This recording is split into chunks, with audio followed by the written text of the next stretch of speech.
I know. This is one of look, I'm wearing the t-shirts. This is one of those rare times you don't see me in one of those cheap ass Walmart polos, those George polos or whatever they call it. This is one of those rare times. I also got a different got this cover for my mic. So I'm hoping that that makes the sound better, and I hope it's not muffled. I hope y'all can hear me. But anyway, this episode, let's go ahead and get into it. We start off, they go in the flashback. Maggie wants to be a super hoe and ends up getting what's coming to her. Because Carol says, I want you to calm down. I want you to have a good life. That fight with Morgan rubbed off for me. And Maggie's like, no, I want to be a killer. I want to do me some killing. I want to do some killing. And she just, she wants to be a killer. Shorty want to be a thug, like Tupac said. Shorty want to be a thug. Now, anyway, that got him fucking caught. Now, Carol told her, she said, let's get the fuck out of here. And she said, no, I got to do me some killing, some hardcore killing, some pure, unadulterated killing. And that's how they got hogtied. The lady, she got Maggie and Carol tied up like jigsaw. Like you seen the movie Saw. The killer Jigsaw had him in a building just like that, as if like something was going to happen, like she was going to play a little game with him or something. And that's what happened. Now I thought that Carol was plotting on something with the little fucking cross and panting like a fucking dog and stuff like that. She was in there panting, acting like she was hyperventilating. I don't know exactly what she was doing, but what was the reason for her doing that? To get the gag out of her mouth? Why would she need the gag out of her mouth? Because we seen what she did with the cross. She did it prison style, but I don't see how that would help. In a sense, I didn't get it. So I thought she was plotting on something. Anyway, the dude that Carol shot, he wanted some get back bad. I mean, this motherfucker wants some get back. He got shot in his arm. He's dying. He's looking like, okay, I need to get Carol back. And he tried to do it worse than her husband used to do her. I mean, this dude was beating the brakes off this bitch. I mean, he was kicking it. And he had on some steel-toe boots. I mean, he had on some clown shoes. I mean, these boots was fucking huge. They were thick. They were worse than them damn construction Timberlands. And he was kicking her back all in. To the point she had welts all on her damn back. And Maggie, she put in some work. She was beating them the hell up. And she's pregnant. Now, Carol actually brings up that point. I don't want you to kill Maggie because she's got a baby in the oven. It's like that movie Soul Food. There's a baby in the oven and people are fucking. Y'all saw the movie Soul Food. But yeah, she said I want to protect the baby. I think that's true. I think that she's looking back on what happened with her child, and she doesn't want the same for Maggie. She's looking at Maggie as like, this is someone close to me. This is like family. That's family. That's family. So she doesn't want the same thing for Maggie, which is very understandable. I'm gonna say understandable. Anyway, the girl, what's her name? Paula Dean, she beats the dude up, knocks him the hell out, and they basically letting him die. Because Maggie warned him. She says, hey, he's not going to live that long with a hole in his arm. She said, I understand you're thinking that he can just hold out. No, you need to get that treated quickly. And she knocked him out, and that was that. Now, anyway, Pinky interrogates Maggie because they bring her to another room. They call her Pinky because they cut off her pinky because she said that she stole something. They cut the pinky off.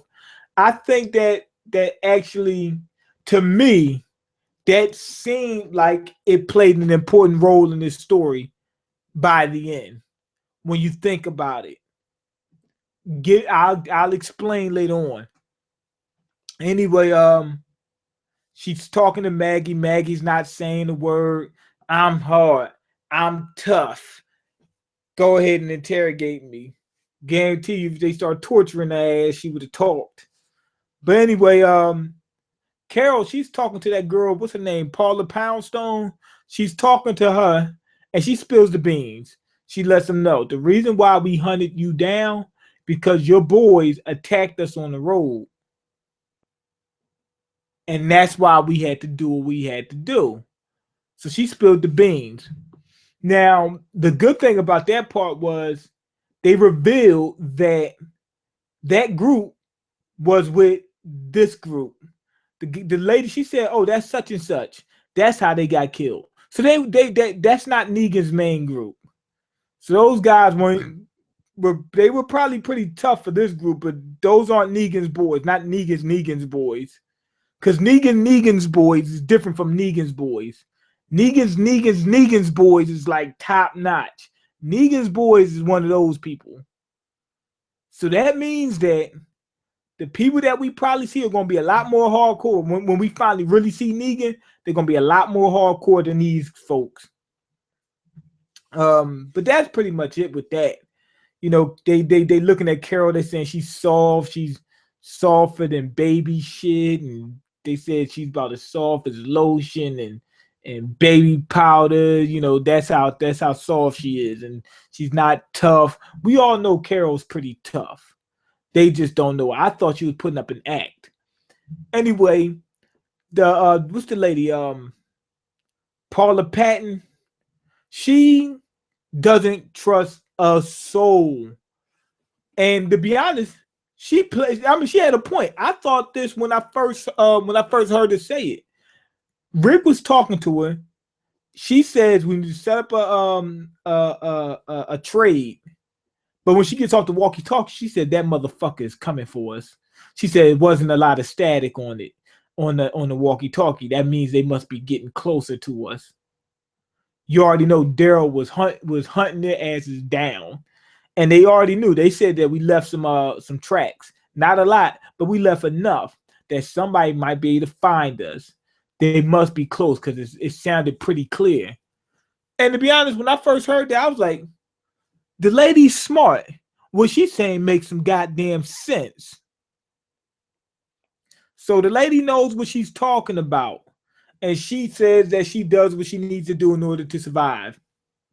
Makes sense. I like that part. Carol says, trust Rick. She knew what she was talking about. She said she knows how the walkie-talkies work. It was too damn clear. They must have been close to the location. Rick was coming for that ass, and that was just all it was to it. He was gonna get Paula Poundstone no matter what. Now, anyway, the boss lady, you know, Paula Patton, and she had to go handle some business. And Carol, she was moving immediately. As soon as the lady left the room, she went prison style and started carving down that little cross. You know how they do with the toothbrushes in prison? Like you get on the little wall or on like the side of your bed and you keep, you know, you grade this shit down until you get a nice little shank. So she got a nice little shank worked on, and then started cutting up the duct tape she had on, which was stupid. You know why I was fucking dumb? Here's why that's dumb as shit. That's the dumbest fucking thing. She's sawing down on this cross. That had to take a little bit of time. Two things. First off, is fucking duct tape. Duct tape is strong, but it's weak. It's strong in the sense that it can hold a lot, but you can rip that shit easy. You do that, it'll rip. Not only that, here's the thing. She didn't need to saw down the cross. Take the point and poke it. It'll break. Trust me, that tape will break.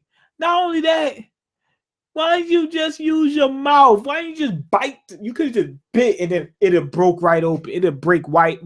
The time it took you to saw the thing down, you could have used that time to just bite the fucking thing.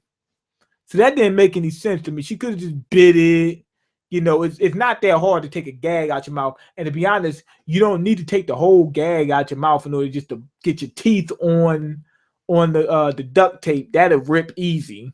She could have easily got out of that. Or she could have worked her way down like this.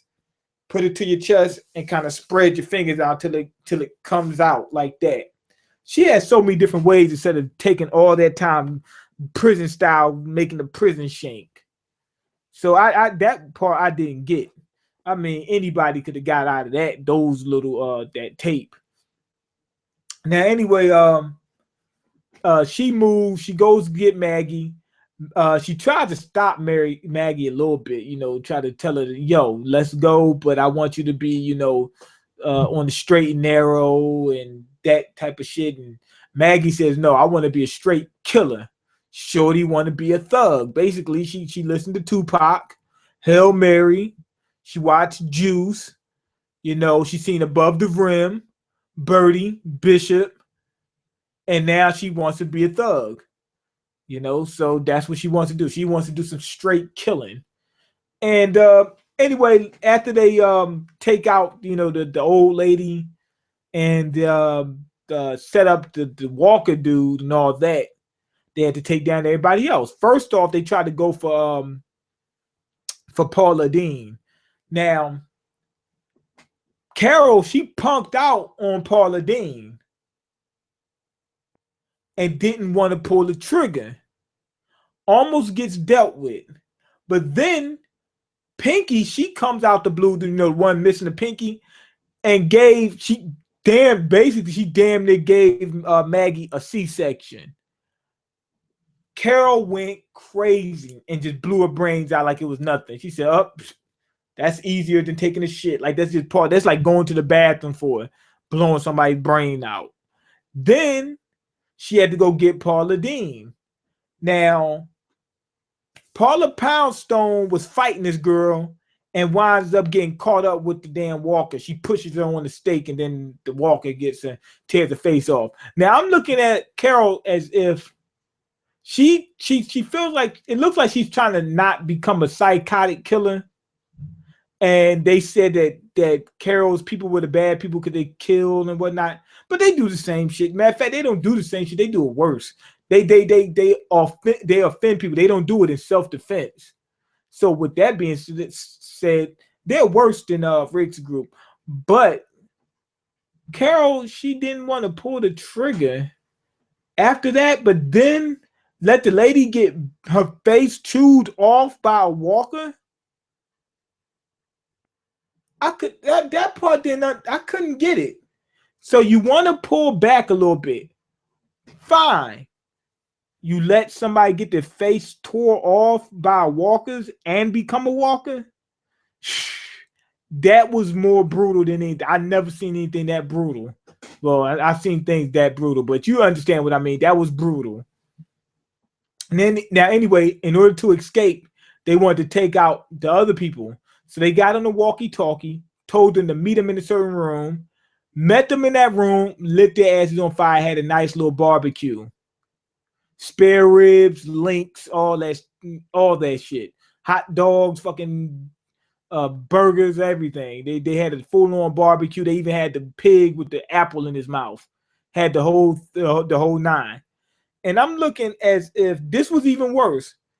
Carol was acting like she was soft, then set people on fire alive.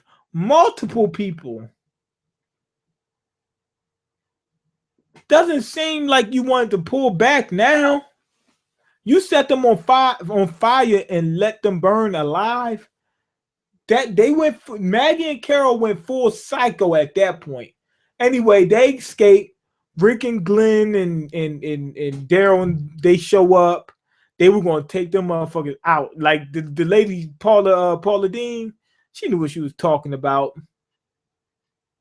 So they take them out. Then they talk to the guy and they ask him about Negan. He said, we're all Negan, and Rick just blows his fucking brains out.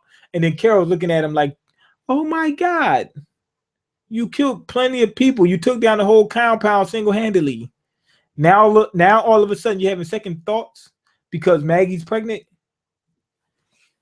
I hope they don't fuck her character up. That's what I'm hoping they don't do. Now, this episode was straight garbage. It was bullshit. We spent all this whole time talking, didn't really get much done other than fucking with Carol's character. And then at the end, Rick shows up, didn't really have to do anything, didn't get any answers, blows guy brains out, and that's it. This is like that movie Phone Booth. It said Phone Booth was a lot more exciting. They did the whole fucking movie in a phone booth. Well, they did the whole episode in one room. It was like Friday. The whole movie was done on the porch. That's what it was like. But this is like I'm telling you, this episode was bullshit. I'm gonna give it 2.5. I really wanted to say 2, but 2.5. Now here's the thing I was going to tell you about her pinky. When Pinky revealed that she stole something, her pinky got cut off, and they said that everybody's Negan. To me, I put 2 and 2 together and said that Negan must be a cult leader. He's running shit like he must have the Bible and he's interpreting it for other people. Eye for eye. If somebody steals, cut their hands off, shit like that, or whatever's in that book. And that's why when the girl stole, they cut a pinky off. I'm thinking that's how Negan gets down. But they all said we're all Negan. That really sounds like some cult shit. That doesn't sound like something a normal person would say. I'm thinking that Negan is ruling a cult. These people really think that Negan is probably like the chosen one of God, and he only chose him. He was specially made for this Walker apocalypse, and they need to follow him, and he kept them alive or something like that. And the pinky thing is how he deals with people in his inner circle if they do something that he doesn't approve of. I mean, because it wouldn't make sense that they would say we're all Negan. That sounds like some cult shit. It really does. Like they should be on that show, Montel. Okay, sounds clear. So it's getting through this damn phone. Yeah, it sounds like some cult shit. Yo, what's going on, Darius? But yeah, that's what I'm thinking it is. But like I said, this episode was kind of bullshit. Didn't really get much done. Spent the whole time in like 2 fucking rooms, and that was it.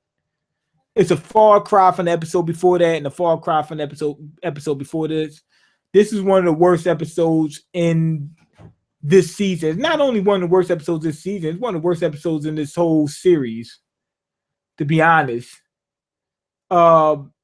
I'm not gonna say it's the worst, but it's not. This episode's not really that good. Trust me. Skip this damn episode. Don't watch it. It's bullshit. You're going to thank me if you don't. But that's pretty much it. Go ahead and leave your comments, like the video, and subscribe, because I can't eat. I'm broke, nigga. I'm broke. And you got the power to change that. Peace.